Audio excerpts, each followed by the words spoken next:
할렐루야. 한 주간도 평안하셨습니까? 지난 한 해도 하나님의 은혜 가운데 살아오신 줄로 믿고 감사드립니까? 분명 하나님께서 이번 한 해도 우리에게 베풀어 주신 은혜가 너무나도 크고 놀라운 줄로 믿습니다.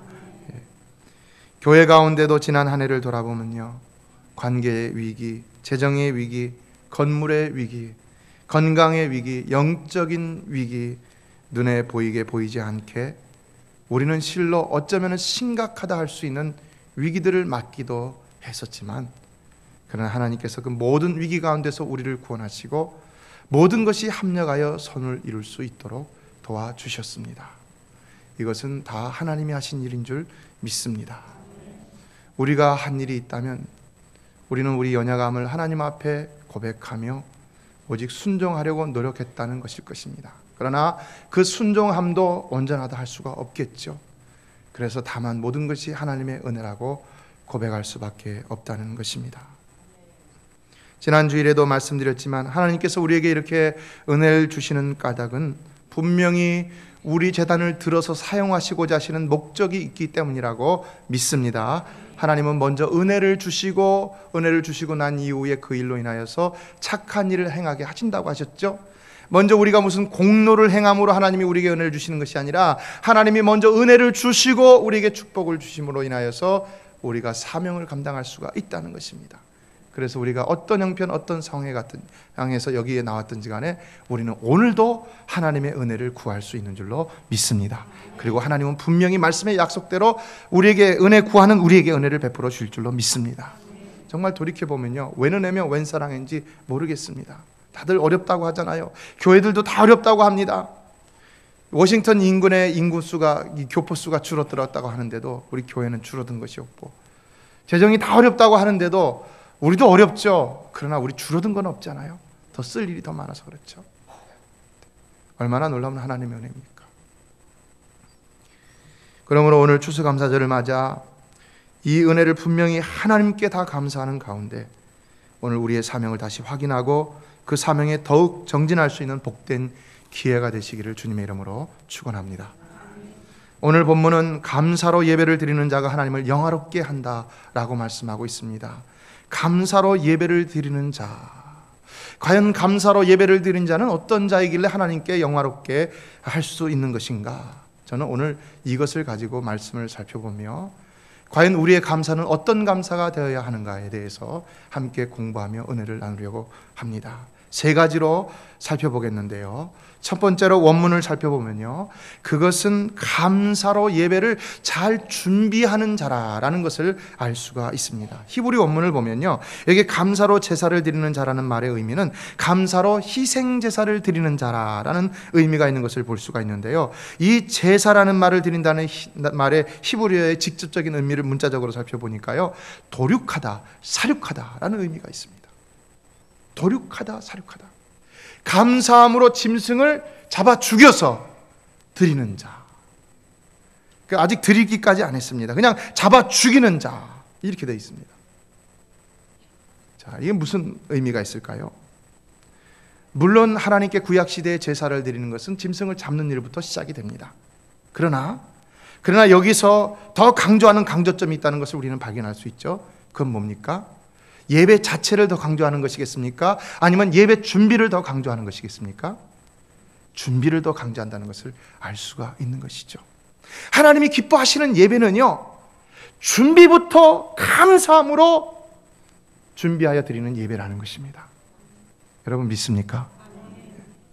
여러분 이 시간 하나님 앞에 나올 때요, 그냥 주일이니까 나가겠다, 사람을 봐야 되니까 나가겠다, 아니면 예배가 정말 좋으니까 나가겠다, 이런 것이 아니라 내가 직접적인 예배자가 되어서 하나님 감사합니다, 내 삶을 돌아보면서 이런 고백을 하면서 잘 준비를 해서 나와야 하나님이 이 예배를 통하여 영광을 받으시고 기뻐하신다는 것입니다.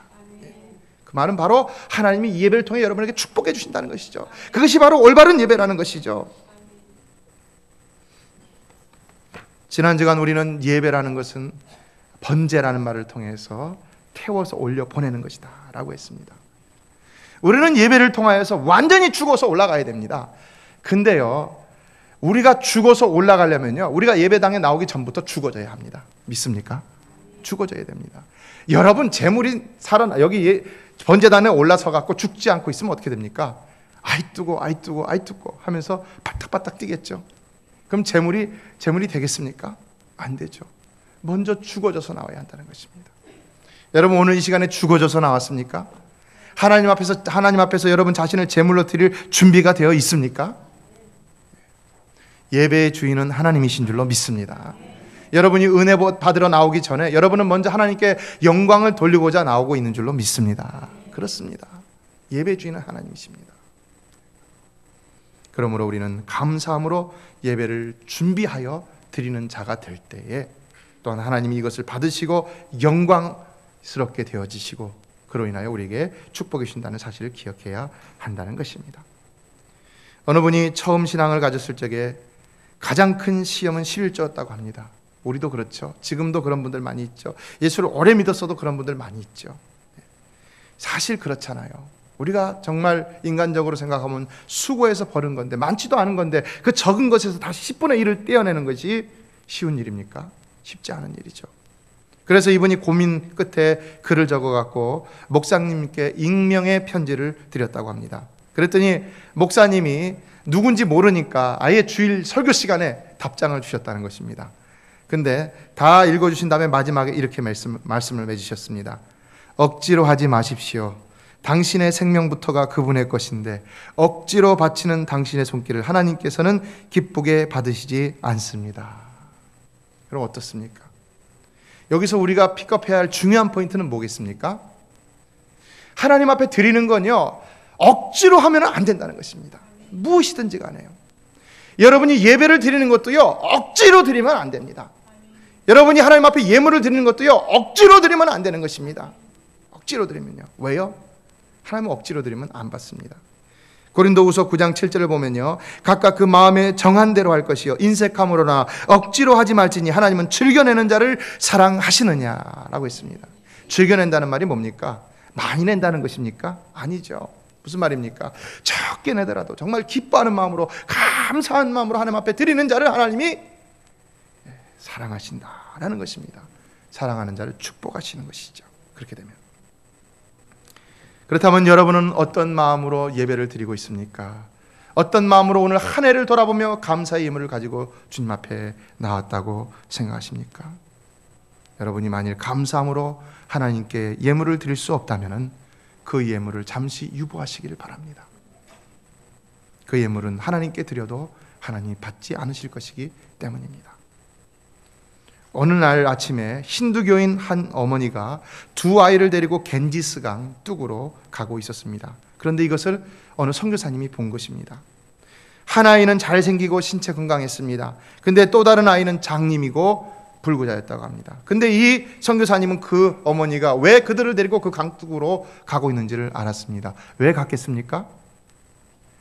겐지스강에 제물로 바치려고 갔던 것이죠. 그래서 막 달려가 갖고는 아버지 심정으로 절대로 그러면 안 된다, 이것저것 1시간 동안이나 그를 설득시켰습니다. 그런데도 불구하고 수백 년 이상에 걸쳐 가지고 있던 이들의 고정관념을 깨트리기는 너무나도 어려웠다는 것입니다. 그래서 그냥 하나님께 다 맡기고 다시 돌아와서 그 뚝을 바라보고 있는데 그 사이에 한 아이가 없어진 것입니다. 어떻게 된 겁니까? 겐지스 강에 제물로 던져진 것이죠. 그래서 막 달려가 봤습니다. 그랬더니 누가 남아 있었겠습니까? 그 아들 중에? 우리 같으면은 신체 건강한 아이를 남겨놓고, 일반적인 생각은 그렇잖아요. 몸이 아픈 불구 아이를 바쳤을 것이다 라고 생각을 했을 거잖아요. 그런데 이 이교도인, 이 힌두교도인 이 어머니는 오히려 신체 건강한 아이를 바치고, 그리고 장님이고 불구인 그 아이를 옆에 끼고 있었다는 것입니다. 그래서 물었습니다. 부인, 만일 당신이 한 아이를 포기해야 했다면 어째서 이 불구이고 눈먼 아이를 보내지 않고 정상적인 아이를 포기하신 것입니까? 따지듯이 물었습니다. 그랬더니 그 이교도가 이렇게 말을 하더라는 것입니다. 선생님, 미국에서는 어떤 신을 믿는지 모르겠지만요, 여기 인도에서는요, 우리 신은 우리가 그에게 우리의 최선의 것을 드리기를 기대하신다고 알고 있습니다. 하물며 이교도도 이렇게 하는데, 여러분, 만유의 주 되시고 만군의 여호와이신 하나님, 우리의 생명을 구원하시고 오늘날도 조금 더 아낌없이 우리의 매 순간마다 은혜를 베푸시는 그 하나님 앞에서 우리가 어찌 최선의 것을 드리지 않을 수가 있겠습니까? 기억하십시오. 예물은 분명히 감사함으로, 기쁜 마음으로, 적은 것이라도 항상 마음의 중심에서 우러나서 친정한 것을 드릴 수 있어야 한다는 것입니다. 아브라함이 창세기 15장에서 하나님께 제물을 드렸을 때 어떤 일이 일어났습니까? 쪼갠 것은요 다 하나님께 흠향이 됐는데, 쪼개지 않은 것은요 솔개가 와서 자꾸 먹으려고 했습니다. 무슨 말입니까?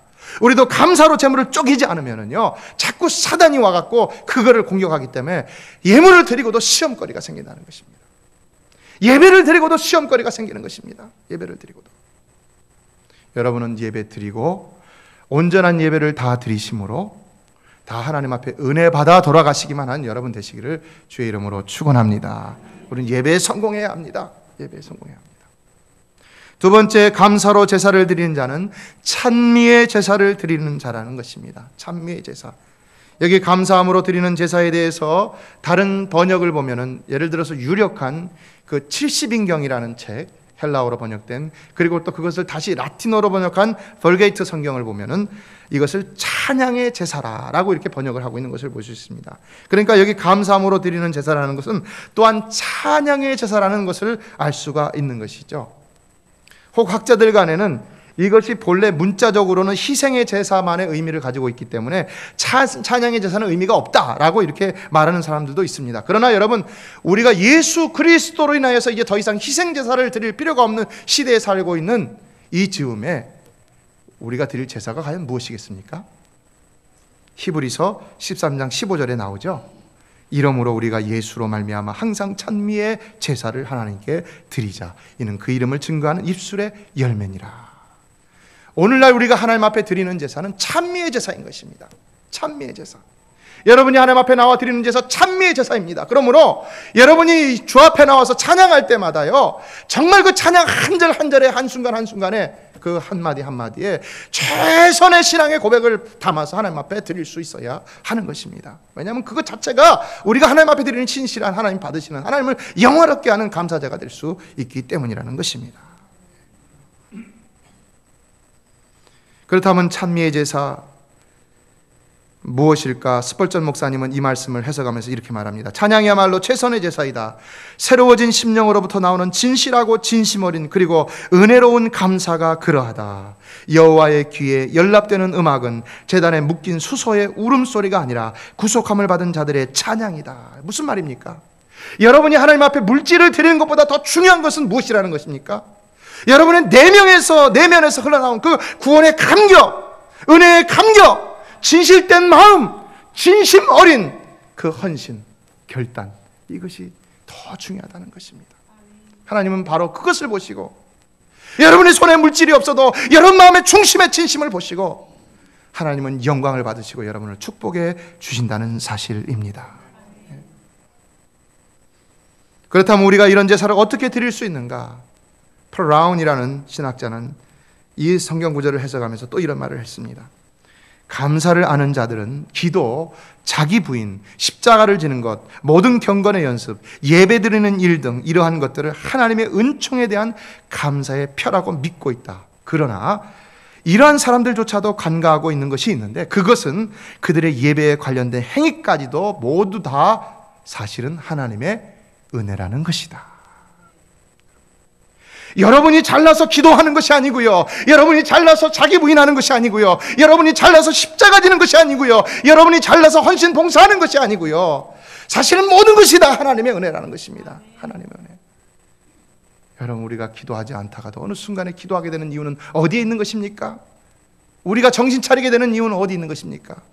우리의 마음을 주장하시는 이는 하나님이라고 그랬습니다.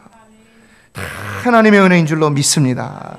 그래서 우리는 자랑할 것이 없는 것입니다. 나 기도 몇 시간 하는데 너 기도 몇 시간 해? 나 성경 몇 장 보는데 너 성경 몇 장 봐? 이런 식으로 그렇게 말은 하지 않겠지만 그런 식으로 살면 안 된다는 것입니다. 우리는 언제나 모든 것이 다 하나님의 은혜요, 그러므로 감사하며 살아갈 수 있어야 한다는 것입니다. 그렇다면 이런 상황에서 어떻게 해야 우리는 마음 중심에서 우러나오는 찬미의 제사를 드리는 하나님의 은혜를 체험할 수 있는가? 그는 계속해서 이렇게 말합니다. 하나님의 선하심, 은혜에 대한 분별은 오직 믿음을 통해서만 가능하다.